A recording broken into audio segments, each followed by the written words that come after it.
Have you ever had one of those days, or let's be real, one of those weeks where your to-do list feels less like a helpful plan and more like a personal attack? Yeah, you're definitely not alone. So today we're going to talk about a method that's all about bringing some calm and clarity to that overwhelming feeling.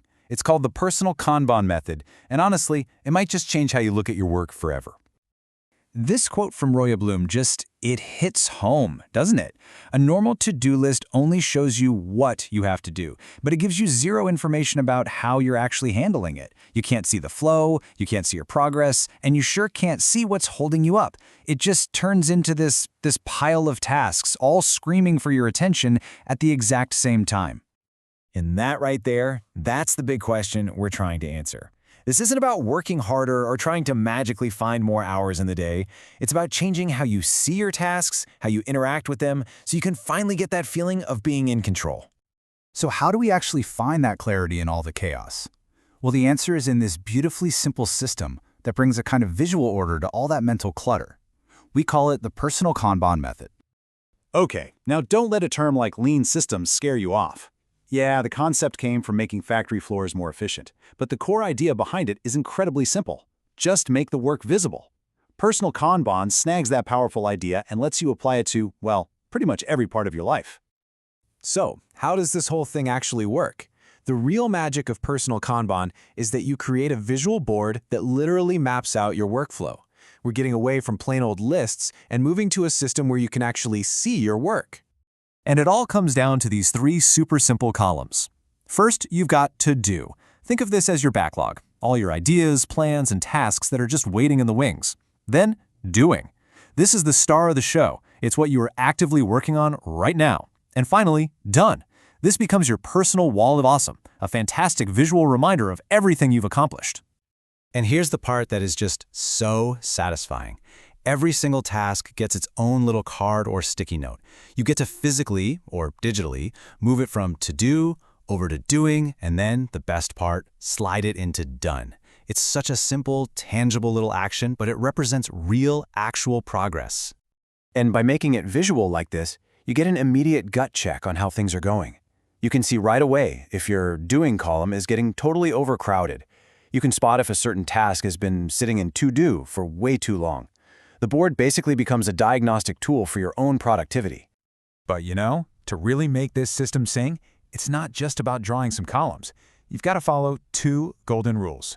These are the core principles that give Personal Kanban its real power. That's right, just two. This isn't some complicated instruction manual with a million regulations. It's just two simple rules that, if you follow them, will completely change how you approach your work. I mean, think about it. The old way is just mental clutter, right? It's the chaos of multitasking, jumping between a dozen things, and feeling like you're not actually finishing any of them. Now compare that to the Kanban way. A clean, visual map of your work and a laser focus on getting things across that finish line. It's a total shift from chaos to calm. So here they are, the two golden rules. Rule number one, visualize your work. Get everything out of that tangled mess in your head and put it on the board. You've probably heard it before, your brain is for having ideas, not for holding them. And rule number two, and this one is the real game changer. Limit your work in progress, or WIP. Just decide on a small number of tasks you're allowed to have in your doing column at one time, let's say 3, and then you stick to it. This forces you to focus. See, every time you switch tasks, your brain pays this little penalty called context switching. Limiting your WIP slashes that penalty, letting you focus deeply and actually finish things way faster. What's so great about this system is how incredibly versatile it is. I mean, this is not just for managing your 9-to-5 job. Let's take a look at how you can use Kanban in pretty much every part of your life. At work, the applications are pretty obvious. You can manage your own personal tasks so everyone knows what's on your plate. Or even better, use a shared board with your whole team to track a project's progress. You might even find you don't need all those boring status meetings anymore. And for students, oh man, this is like a secret weapon against procrastination. Let's say you have a huge research paper due. Instead of one giant scary task called write paper, you make smaller cards for things like research sources, create outline, write first draft, and edit. By setting a WIP limit of, say, 2, you're forced to finish researching and outlining before you even think about writing. It breaks it down and keeps you from getting overwhelmed. And of course, at home, it's just as powerful. Planning a renovation, launching a side hustle, even just organizing a family vacation, it all feels way less daunting when you can see the whole process laid out nice and clear. It's a great way to prevent burnout before it even gets a chance to start. Okay, as we start to wrap up here, I want to focus on the philosophy behind this whole thing. And it might sound a little weird, a little counterintuitive, but the real strength of personal Kanban comes from the power of doing less. Just let that sink in for a second. This is not about trying to cram more stuff into your day. It's about focusing your energy so that the things you do choose to work on get done faster, with better quality, and with a whole lot less stress.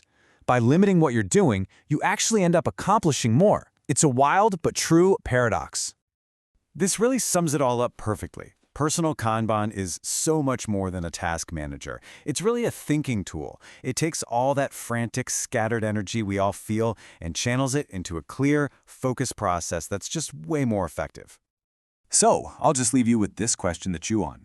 In a world that glorifies being busy and is constantly screaming for more of our attention, what could you gain in your job, in your studies, in your life by embracing the pretty radical idea of intentionally focusing on less?